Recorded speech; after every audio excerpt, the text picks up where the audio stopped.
आखिरकार transfer posting में वही हुआ जिसकी आशंका थी।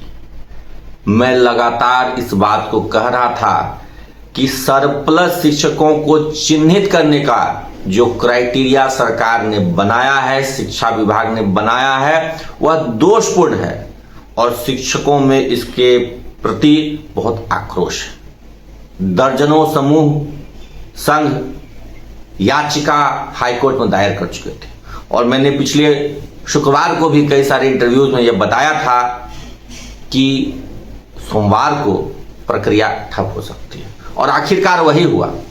मैंने ऐसा क्यों कहा था यह भी आप जानिए। मैं गुरुवार को जब सचिवालय गया था तो वहां पे जो शिक्षा विभाग के पदाधिकारी लोग थे, जो कर्मी थे, जो ट्रांसफर प्रक्रिया से जुड़े हुए हैं, जो सेक्शन ऑफिसर हैं, जो वरीय पदाधिकारी हैं, जो इस ट्रांसफर प्रक्रिया एसओपी और मानक मंडल निर्धारण में हैं, उन सब का होश उड़ा हुआ था, परेशान थे सब। जब मैंने जानना चाहा कि इस परेशानी का वजह क्या है तो लोग कहे, अमित जी हम क्या बताएं, इस ट्रांसफर के चक्कर में जीना मुश्किल हो गया है। हम लोग चाहते हैं कुछ, ऊपर से दबाव आता है कुछ और अंत में रिजल्ट निकल करके होता है कुछ। तो हमने उनको कहा कि आखिर ऐसी सरप्लस नीति आपने बनाई क्यों? वरीय शिक्षकों को आपने सरप्लस कर दिया, कहीं कनीय को कर दिया, ये कैसा? तो उन्होंने कहा कि हम क्या करें, बहुत दबाव में, इतना दबाव है हमारे ऊपर कि आप समझ नहीं सकेंगे। किस का दबाव है? शिक्षा विभाग से लेकर सामान्य प्रशासन विभाग तक का दबाव है कि जिनको ट्रांसफर करा करके लाए हैं पिछले ट्रांसफर प्रक्रिया में, उनको वापस किसी कीमत पर नहीं करना है, उनको जहां है वहीं रहने देना है। जो एक एक विषय के 3-3, 4-4 शिक्षक हैं, जो प्राइमरी स्कूल में 12 शिक्षक, 14 शिक्षक हैं, उनको टच नहीं करना है। जो नए वाले हैं, क्यों नहीं टच करना है भाई? आप लोग भी सोचिए, समझिए।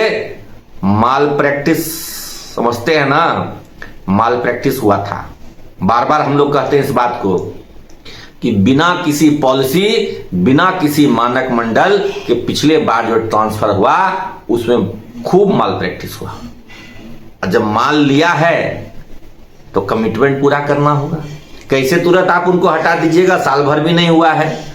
तो इसलिए नीति क्या बन गई कि सीनियर को ही सरप्लस कर दो, जबकि शिक्षा विभाग भली भांति जानता है कि इतने सारे हाई कोर्ट और सुप्रीम कोर्ट के जजमेंट हैं जिनमें यह कहा गया है कि वरीय शिक्षकों को सरप्लस नहीं किया जा सकता। सरप्लस वो होंगे जो बाद में उस पद पर आए हैं, क्योंकि जो पहले से आए हैं वो तो मूल पद पर हैं। जो बाद में गलत तरीके से आ गए, जरूरत से अधिक आ गए, वो सरप्लस हुए। लेकिन विभाग को तो अपना पुराना हिसाब किताब भी बरकरार रखना है ना।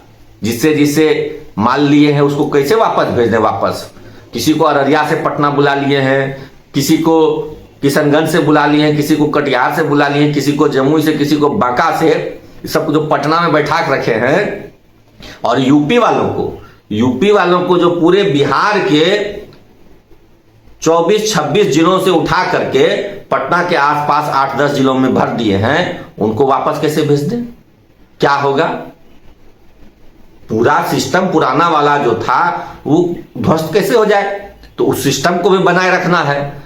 तो आखिरकार ऐसी एक नीति बनाई जो कि शिक्षा विभाग के पदाधिकारी स्वयं जानते थे कि यह नीति कोर्ट में नहीं टिकेगी। कभी भी वरीय शिक्षकों को सरप्लस नहीं किया जा सकता है। मैंने दूसरा फॉर्मूला भी कई सारे जगह पर अपना बयान दिया था, दूसरे फॉर्मूले के विषय में भी, कि भाई गृह शिक्षकों को आप सरप्लस मत कीजिए। उस जिले में जिनका गृह शिक्षक नहीं है उनको सरप्लस कर दीजिए। कई बार यह सुझाव दिया, लेकिन शिक्षा विभाग अपना अड़ियल रवैया नहीं छोड़ी, टस से मस नहीं हुई। उसका परिणाम क्या हो रहा है आज देख लीजिए। रुक गई सरप्लस वाली पूरी नीति, खटाई में पड़ गई। अब भुगतेगा कौन? भुगतेंगे वो बच्चे जो आज मैं झाझा गया था, वहां पर कई सारे मध्य विद्यालय में गया, एक शिक्षक और एक प्रधानाध्यापक के सहारे मध्य विद्यालय चल रहा है। वहां शिक्षक नहीं है। शिक्षक आने चाहिए थे, लेकिन आएंगे कैसे? सरकार ने तो खुद उनको बुला के रखा है यूपी के बॉर्डर पर। जितने की बहाली हुई थी इन सब क्षेत्रों में, सबको लेकर चले गए यूपी के बॉर्डर के आसपास के जिलों में। तो अब कहां से आएंगे शिक्षक? तो भुगतेंगे इन विद्यालयों में पढ़ने वाले गरीब बच्चे, और जिम्मेदार कौन है? पूरी तरीके से शिक्षा मंत्री। क्योंकि खुद शिक्षा मंत्री आकर के ना बड़ा बड़ा बात करते हैं, बड़ी बड़ी घोषणाएं करते हैं, तो जवाबदेही ले वो कि आखिर आपने ऐसी गलत सरप्लस नीति क्यों बनाई कि जो कोर्ट में टिक नहीं पा रही है, जिसका जवाब आपके पदाधिकारी दे नहीं पा रहे हैं। समीक्षा कीजिए मंत्री जी, समीक्षा कीजिए। और अभी भी वक्त है। जिनका गृह जिला है उनको रहने दीजिए, जो अपने गृह जिले में नहीं है उनको आप सरप्लस कीजिए, उनको भेजिए। जमुई, बांका, कटिहार, किशनगंज, पूर्णिया साइड में जितने खाली विद्यालय हैं वहां भेजिए उनको। और उस जिले में भी जो ग्रामीण क्षेत्र के विद्यालय खाली है वहां भी भेजिए। लेकिन ये तो आपको करना नहीं है। आपके विभाग में जो लोग बैठे हुए हैं वो तो अपना पुराना माल प्रैक्टिस वाला हिसाब किताब गड़बड़ाने नहीं देना चाहते हैं, इसलिए कह दिया कि वरीय को सरप्लस। कोई कानून नाम की भी चीज होती है। सुप्रीम कोर्ट के पुराने जजमेंट्स भी रेफरेंस के लिए देखना चाहिए कि वरीय शिक्षक को सरप्लस किया जा सकता है या नहीं। भुगतेगा बिहार का गरीब बच्चा, भुगतेगी बिहार की शिक्षा व्यवस्था। अब मौज मनाएंगे जो माल प्रैक्टिस करके शहर के नजदीक वाले विद्यालयों में गए हैं। धन्य हो मंत्री जी, धन्य हो।